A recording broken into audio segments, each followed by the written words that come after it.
right up and see if they want to get a drink in the food area.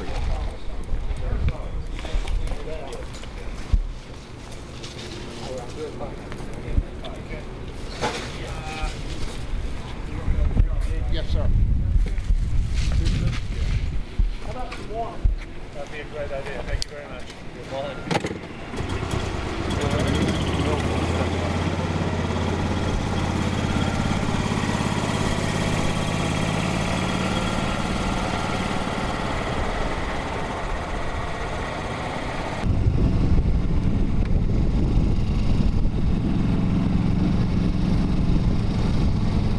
This is Daniel Assey. Hey, Lieutenant Roger Goodell. How are you? Nice to meet you. Nice to meet you also. I gotta tell you, you guys are Thank you, unbelievable. sir. It was fantastic. Tried. You do better than try. You deliver. Mother Nature's hurt us a little bit with the rain this year. So we haven't had much. You haven't had much. Don't make excuses, Andy. I'm not making any. I'm not making any. Is this all sprinkled? It is. You got sprinkled? You haven't signed the board yet? Did you just sign the board? Sign the board? Yeah, so you made that up?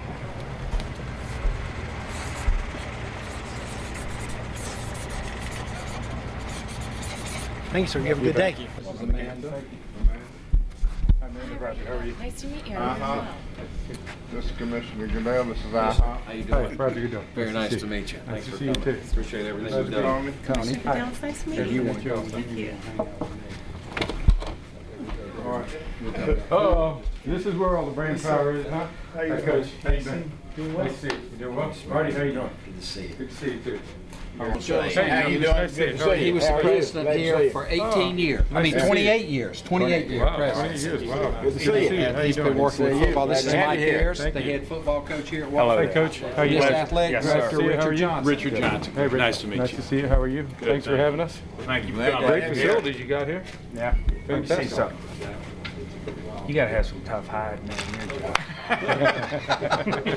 Yeah, you don't have to worry about that. I'm not shy of that. So. Mike's done a great job. It's a small school of 1,500 students. They've been top 25 7 out of the last 9 years in all 1AA football. No kidding. Yeah, he is. Twice. I like that.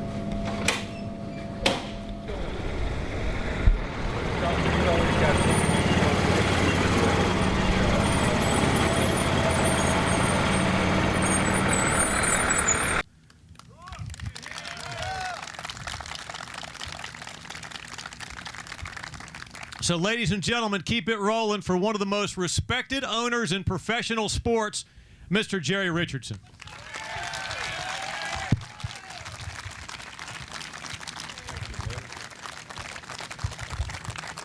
Thank you. Thank you. There's some symbolisms about today. I've been reading in the paper all day this week about this might be one of the hottest days of the year. When our commissioner was elected commissioner, this is something I suspect you don't know. In professional sports, generally when you select a commissioner, it takes a long time.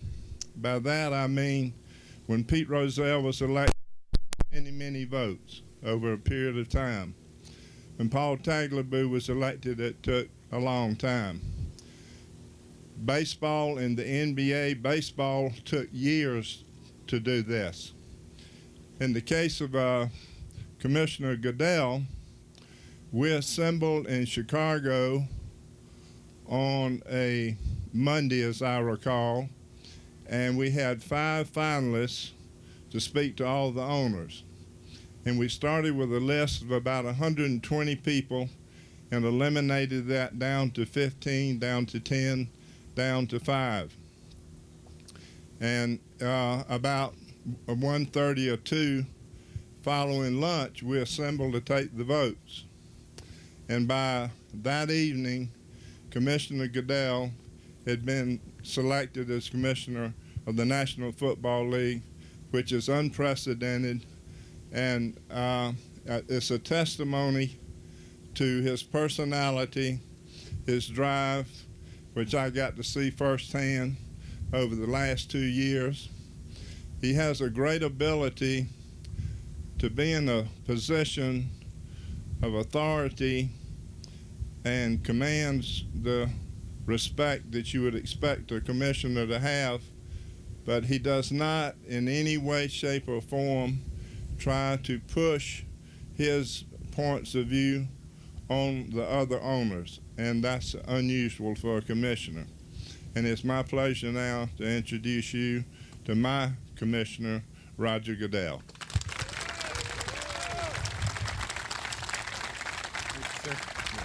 Thank you. Thank you.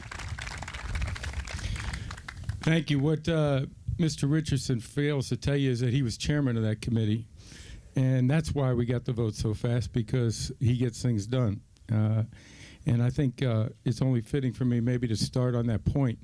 In the NFL, we always give our toughest jobs to Jerry Richardson because he is that kind of individual. He welcomes them.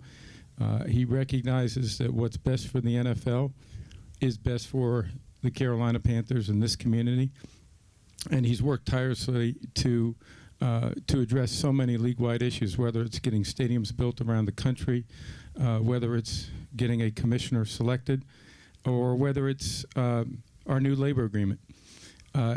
Jerry Richardson has always put himself out there to take those tough jobs and get it done in a way that reflects well on the NFL and this franchise. And he believes in something Dan Rooney, I think, taught both of us, the owner of the Pittsburgh Steelers, is that what's good for the league is good for every franchise. And without that kind of attitude and that selflessness he demonstrates every day, it wouldn't be good for this community and this franchise. And we'd like to believe in the NFL, we're the one league that's unique because every team starts off the season with an opportunity to win the Super Bowl. And that is because of our system. That is because of the clubs that make the decisions to make sure that we have a competitive league, that everybody has the ability to win. And having a new collective bargaining agreement with a new revenue sharing system has continued to have that ability for each team to compete. And we owe Jerry Richardson a great deal of gratitude. He has all of the respect within the membership, and we thank him. So, Jerry, thank you on behalf of that.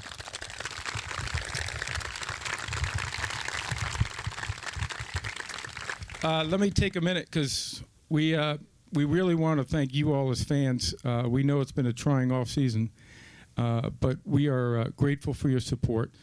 And we believe that what we've been able to accomplish this off season with a 10-year collective bargaining agreement will allow us to ensure great football for you. We believe that we protected the game of football this off season, that we're going to make it better for you as fans, for the people who play the game and are involved with the game. And that was our intent when we got into this. And while we wish it hadn't been as long, while we wish it hadn't been as difficult, sometimes things like this are difficult. But that's what's made the NFL great. We don't wait for a crisis.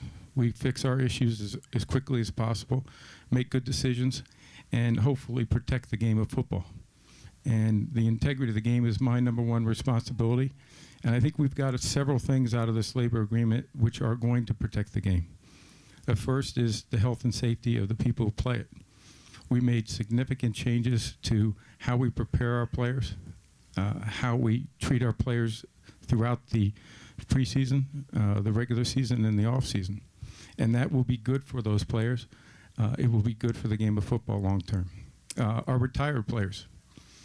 We continue to work to try to address the issues facing our retired players. Nearly $1 billion of improvements came in this collective bargaining agreement for our retired players.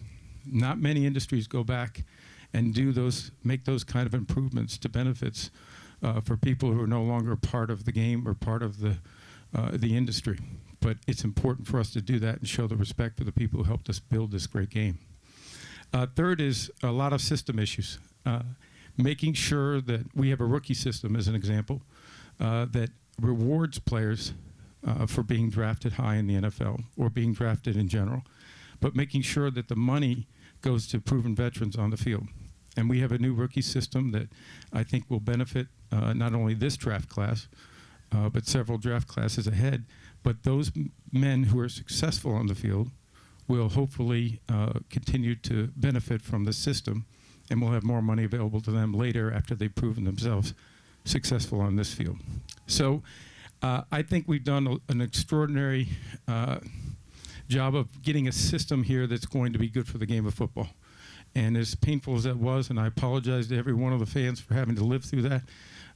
I see you with the blue hair over there. Yeah. We are just grateful for your support. And to get this done without missing a single weekend, including preseason of football, is an accomplishment that we're very proud of. And it's most important that we're able to do that for you, the fans. I also believe it's going to be good for the game long term. So we thank you for your patience, and we hope we're going to have an exciting season. It certainly has been a great start. The excitement to getting back to football, to getting into a free agency period that has been active, to say the least. It's been good for the game, and it's been good for players and coaches. And while I think it's going to be great for fans because of the excitement that's being created. So we look forward to a great season, and I'll be happy to take your questions. Yes.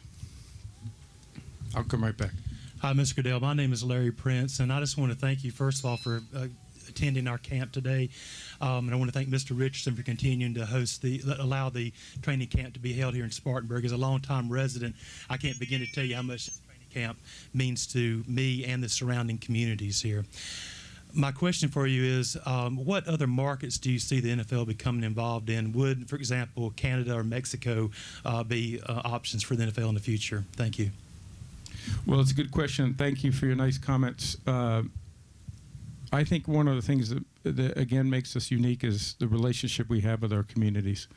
And whether it's training camp or where we play our games, being a part of that community and representing that community is a big part of what we're all about. As far as markets are concerned, we have been very open that we would like to be back in the Los Angeles market, that it's a market where we know we have millions of NFL fans. We are working towards getting a stadium built there, and hopefully someday we'll be able to get a team back there. In addition to that, one of our great opportunities for growth, and where I think this new 10-year agreement is going to give us the ability to look way down the road, is actually international opportunities. We continue to have regular season games in Canada, in Toronto in particular, in London. And I believe that it's not unrealistic to think that we'll have a franchise in London someday. We have the Buffalo Bills playing a portion of their season up in Toronto, and that's been a great thing to regionalize that team and make it successful in Western New York. But I think if we can continue to expand our international series of regular season games and we get the response that we've had from our fans internationally, that having a franchise in London is not unrealistic in the next 10 years.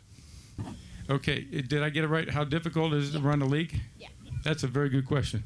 Over the last 6 months, I tell you, it's very difficult.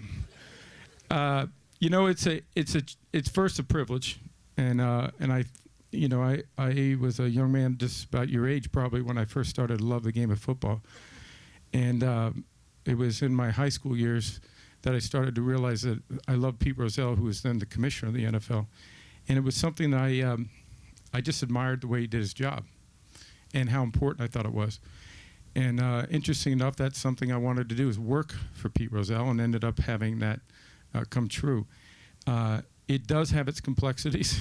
You're dealing with 32 different clubs.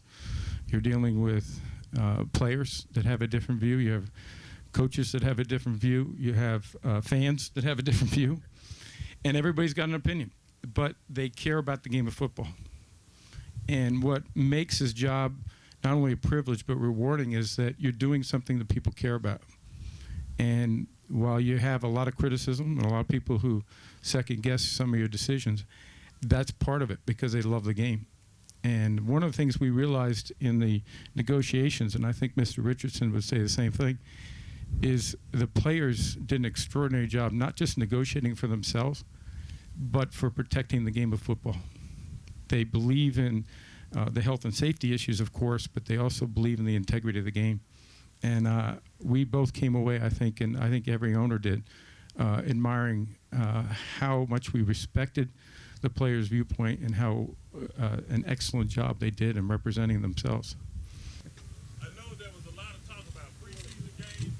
I'd like to know, is there a possibility to lower the price of preseason games as opposed to regular season games being the same price because postseason games go up? Is there a possibility to get preseason tickets prices lowered? It would pack the stadium. It's something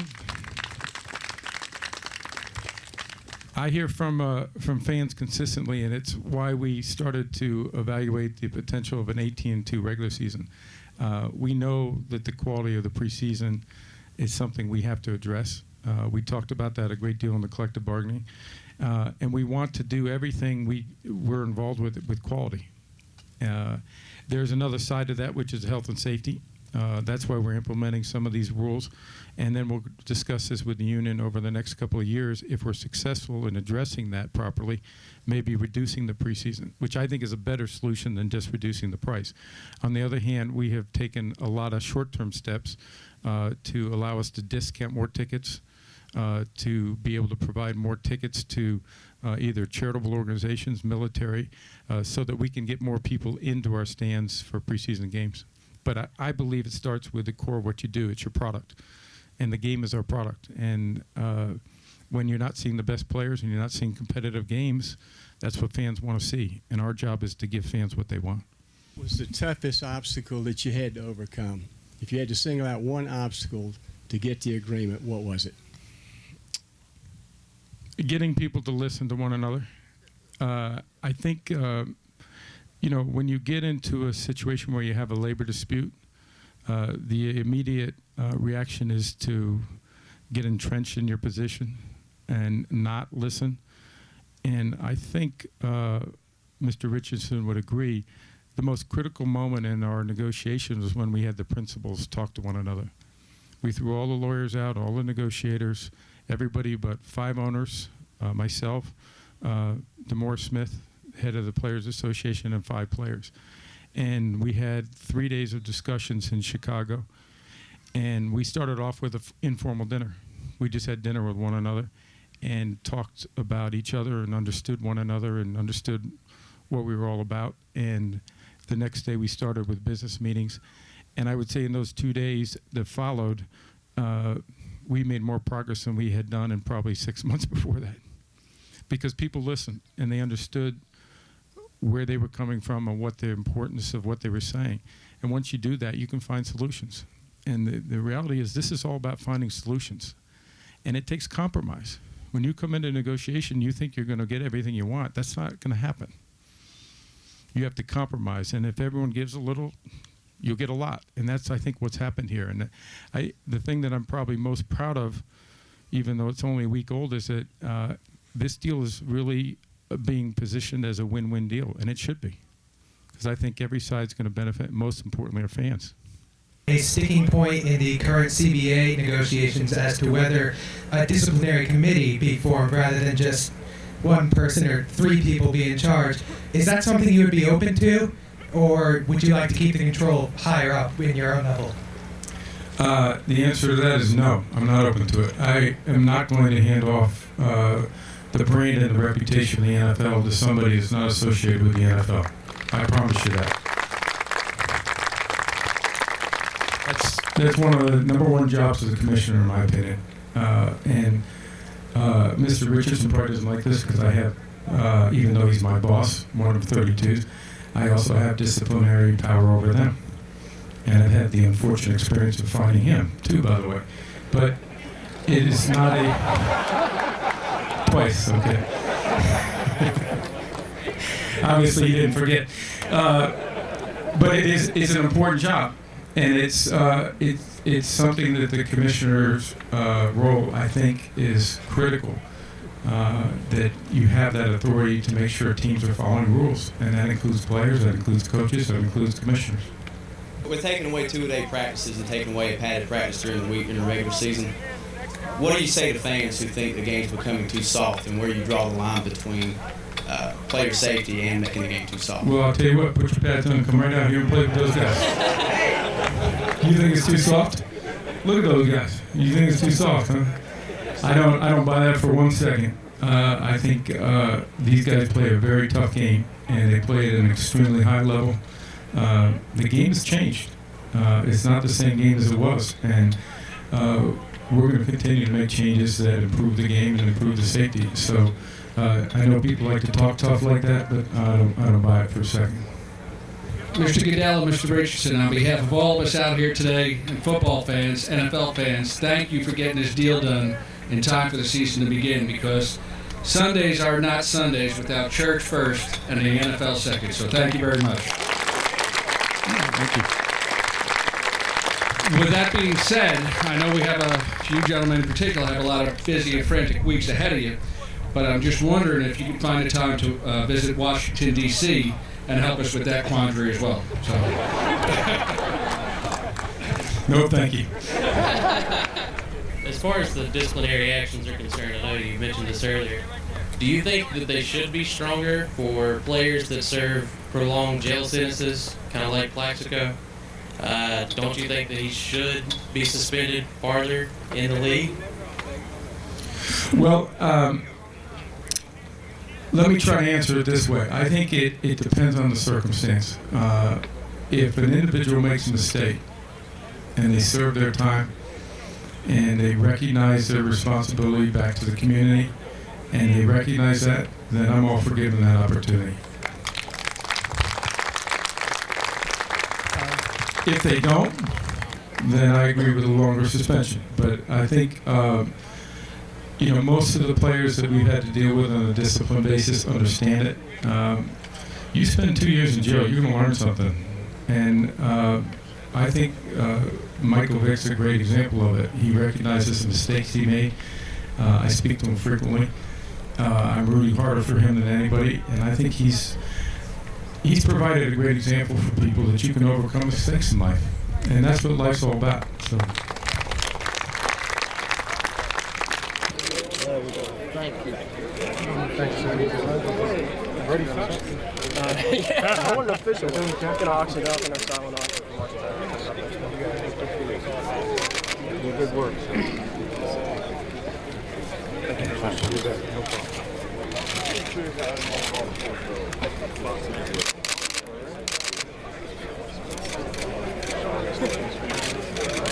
Thank you.